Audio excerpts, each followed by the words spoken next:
नमस्कार मित्रांनो, मी आणि माझा मित्र सोन्या इतिहासाच्या शोधात निघालो होतो. नाशिक पासून 25 किलोमीटर अंतरावर असलेल्या पांडवलेणीच्या शोधात. 20 रुपयाचं तिकीट काढून आत गेलो. आत गेल्यानंतर एक सुंदर अशी प्रतिमा समोर आली. दगडांवरच हे कोरीव काम बघून मी आणि सोन्या थक्कच झालो. त्यानंतर सोन्याचं लक्ष गेलं जमिनीवर. जमिनीवर कोरलेलं माशांचे आकार, कुत्र्यांची रचना, कदाचित त्या काळाचं एखादं रहस्य.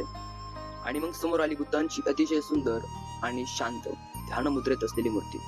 आता आम्ही पोहोचलो त्या ठिकाणी जिथं थोडंसं ऍडव्हेंचर होतं. थोडंसं म्हणजे आम्हाला वाटलं चल ट्रेकर सारखं काहीतरी करूया. मी तर एकदम उत्साहात वर चढायला सुरुवात केली आणि मागं बघितलं, सोन्या अजून पहिल्याच पायरी होता. आपण खरंच जीवाला धोका देतोय का असं त्याच्या मनात चाललं होतं.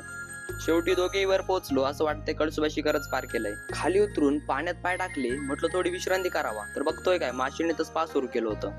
पांडवलेणी केवळ गुफा नाहीत, तर आपल्या इतिहासाचा, अध्यात्माचा आणि अनुभवांचा अनमोल ठेवा आहेत. एकदा तरी स्वतः अनुभवायला हवंच. पुन्हा भेटूया अशाच एखाद्या प्रवासात. तोपर्यंत हसत राहा, फिरत राहा.